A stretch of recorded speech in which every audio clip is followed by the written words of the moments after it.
काळा मसाला मशरूम आपण बनवतोय। त्यासाठी मशरूम धुवून चिरून तेलामध्ये कढईमध्ये परतून घेत आहोत आणि ते परतलेले मशरूम आपण आता काढून घेतले ताटात आणि आता हा आपण काळा मसाला तयार करून ठेवलेला आहे।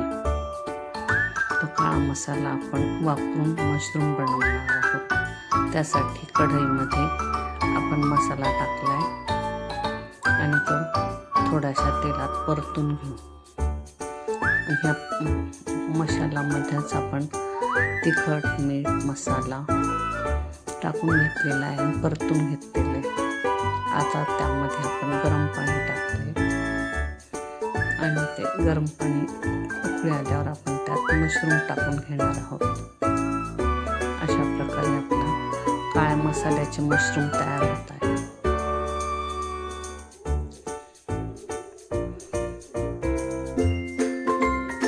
आता आपण मशरूम टाकलेले आहेत पण ते मशरूम कमी होते, त्यामुळे मी त्यात मखाने पण टाकून घेतले।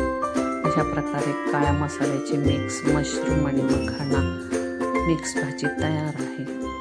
हे आपण पोळी